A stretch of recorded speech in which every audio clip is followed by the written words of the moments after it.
नमस्कार दोस्तों, बेबाक भाषा के दो टूक कार्यक्रम में आपका स्वागत है। कम से कम भगवान को तो राजनीति से दूर रखो, ऐसा कहा सुप्रीम कोर्ट ने आंध्र प्रदेश के मुख्यमंत्री चंद्रबाबू नायडू की भूमिका पर सवाल उठाते हुए। और जिस तरह से सुप्रीम कोर्ट में चंद्रबाबू नायडू, आंध्र प्रदेश सरकार, बीजेपी की साजिश बेनकाब हुई है, अब कायदे से सनातनियों को इस्तीफा मांगना चाहिए, धरना प्रदर्शन करना चाहिए चंद्रबाबू नायडू के आगे कि आपने हमारी भावना के साथ ऐसा खिलवाड़ क्यों किया, जिसे हम पहले दिन से कह रहे हैं कि यह एक बड़ी साजिश का हिस्सा है। आज वह साजिश पूरी तरह से बेनकाब हुई देश की सबसे बड़ी अदालत में। अदालत ने साफ साफ शब्दों में कहा कि बतौर मुख्यमंत्री आप एक कॉन्स्टिट्यूशनल पद पर बैठे हुए हैं और जब तक लड्डू में जो इस्तेमाल हुआ घी, उसमें क्या क्या मिलावट है और क्या उस मिलावटी घी से लड्डू बना कि नहीं बना, यह साबित ना हो जाए, उससे पहले ही क्या जरूरत थी आंध्र प्रदेश के मुख्यमंत्री को पब्लिक में जाकर इस तरह का बखेड़ा खड़ा करने की।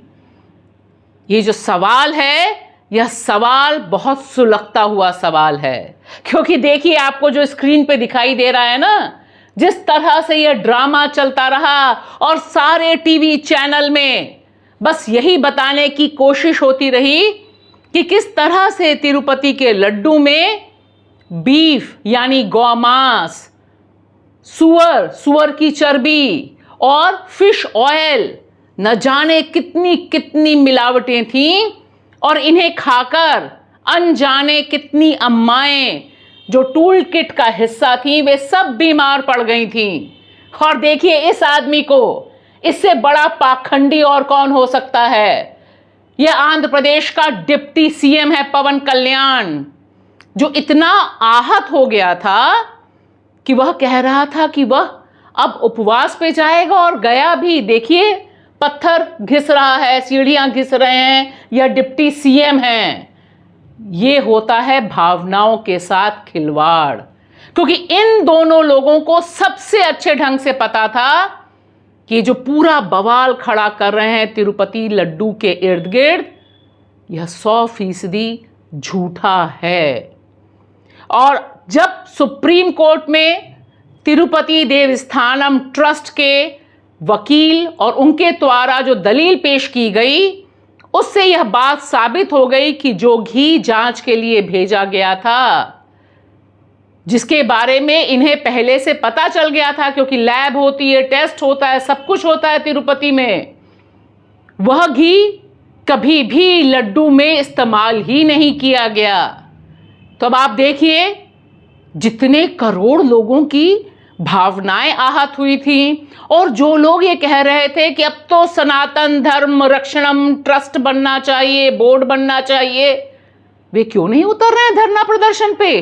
क्यों नहीं उनका खून खौल रहा है? क्योंकि उस समय जिस तरह का बवाल था और जिस तरह से धार्मिक भावनाएं भड़काने का काम ऐरा गैरा टच्चू खैरा नहीं कर रहा था, कोई फ्रिंज एलिमेंट नहीं कर रहा था, जिसकी ओर सुप्रीम कोर्ट का यह जो ऑब्जर्वेशन है बहुत सख्त शब्दों में कहते हैं कि जो कॉन्स्टिट्यूशनल पोस्ट पे बैठा हुआ शख्स है, उसे क्या जल्दी थी?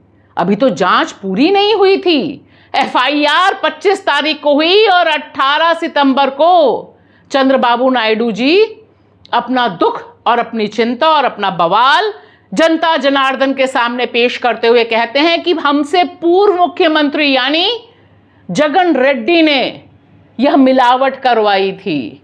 इतना ब्रह्म ज्ञान था चंद्रबाबू नायडू जी, तब फिर आप 2 महीने इस रिपोर्ट पर क्यों बैठे रहे? क्योंकि यह रिपोर्ट सितंबर में तो आई नहीं थी। और ऐसा सिर्फ मैं नहीं कह रही, ऐसा सुप्रीम कोर्ट भी कह रहा है कि रिपोर्ट तो पहले आ गई थी। 2 महीने तक खामोश रहने के बाद अचानक ही यह सारा बवाल क्यों खड़ा किया गया? यह एक ऐसा सुलगता हुआ सवाल है जो बताता है कि सनातन के नाम पे जो पाखंड फैलाया जाता है और हिंदुओं की भावनाएं ऐसे ऐसे ऐसे करके भड़काई जाती हैं, उसका सिर्फ चुनावी कनेक्शन नहीं है।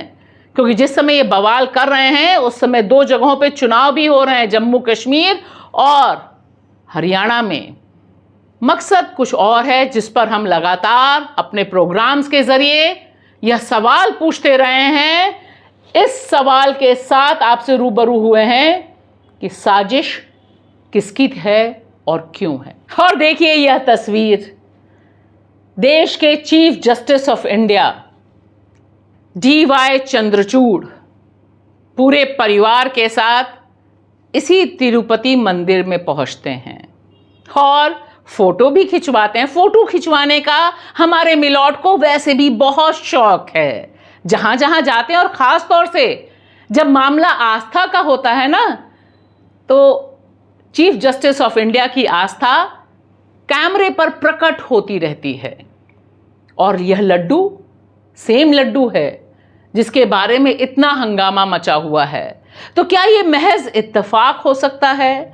इसके पीछे की कहानी क्या हो सकती है? यह तो राम ही बता सकते हैं या फिर तिरुपति बालानाथ बता सकते हैं। लेकिन एक बात बहुत साफ है कि ये जो कोइंसिडेंस है, इत्तेफाक है कि देश के प्रधानमंत्री गणपति बप्पा मौर्य कहते हैं, घंटी टुनटुनाई जाती है और जिस दिन देश का सुप्रीम कोर्ट इस तिरुपति देवस्थानम ट्रस्ट से बनाए हुए लड्डू के बारे में जो विवाद चल रहा है उस पर सुनवाई करता है, ठीक उसी समय यह फोटो भी जनता जनार्दन के सामने आती है। कनेक्शन क्या है और पीछे का कनेक्शन क्या है, यह तो आपसे बेहतर और कौन बता सकता है।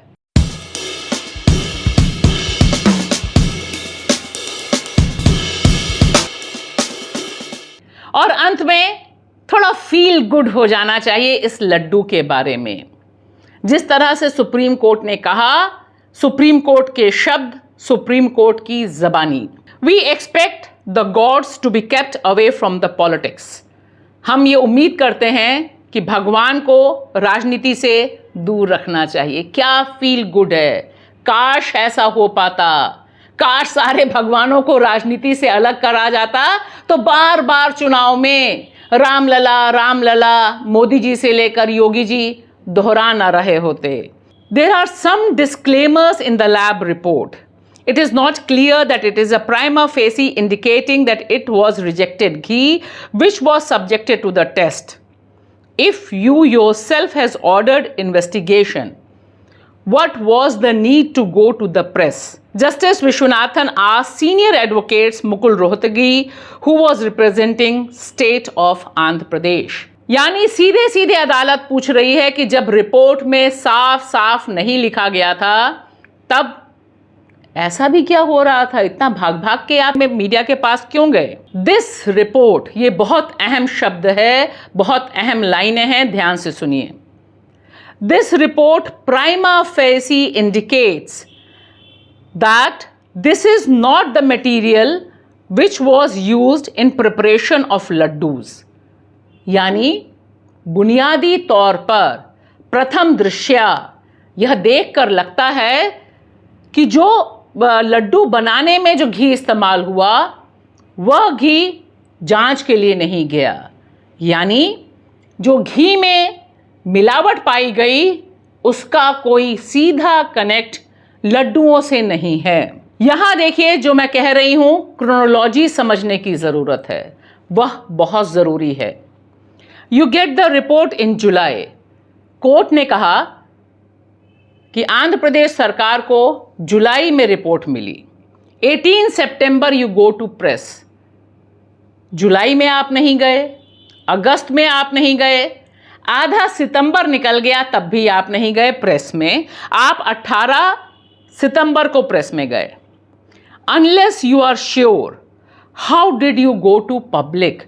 आपके पास कोई ठोस तथ्य नहीं था, फिर भी आप पब्लिक में क्यों गए? आपने इसे सार्वजनिक क्यों किया? Whether that ghee was use in preparation of laddu, तो ये जो एक बहुत बुनियादी चीज़ है वह बार बार पूछी गई है कि जब आपके पास इस बात का कोई प्रमाण नहीं था 18 सितंबर तक, तब mister Chandrababu Naidu, why you went to public? यह सारा जो बवाल बखेड़ा खड़ा हुआ, इसके पीछे का मकसद क्या था? क्योंकि देखिए, एक मकसद तो बहुत साफ था, जगन रेड्डी को निशाने पे लेना, जिनके बारे में सीधे सीधे हो गया कि अब बिना अपने धर्म को अनाउंस किए आप तिरुपति में नहीं जा सकते, जिसे लेकर जगन सीधे सीधे बोल रहे हैं कि पूरी दुनिया को पता है कि मैं एक प्रैक्टिसिंग क्रिश्चियन हूं, ईसाई हूं, और यह इस भारत में कोई जुर्म नहीं है। फिर यह जो सारा का सारा हंगामा था, यह हंगामा क्या सिर्फ और सिर्फ जगन रेड्डी को निशाने पर लेने का था, या फिर आंध्र प्रदेश को एक नई ढंग की नफरत की प्रयोगशाला में तब्दील करने का था? क्योंकि यह बात तो साफ दिखाई दे रही है कि चंद्रबाबू नायडू और उनके डिप्टी सीएम ने जो गंदा खेल खेला है, लड्डू के नाम पर पॉलिटिक्स की है, भगवान को पॉलिटिक्स में घसीटा है, हमारी आपकी अनंत लोगों की आस्थाओं के साथ खिलवाड़ किया है, वह एक अपराध है। और इस अपराध की क्या उन्हें कोई सजा मिलेगी? मैं यहां पूछना चाहती हूं कि क्या चंद्रबाबू नायडू और पवन कल्याण सनातन धर्म की रक्षा के लिए, हिंदू धर्म की भावनाओं को आहत पहुंचाने के लिए अपने पद से इस्तीफा देंगे या नहीं देंगे? यह सवाल आप भी पूछिए और भक्तगणों को तो जरूर ही पूछना चाहिए, है ना?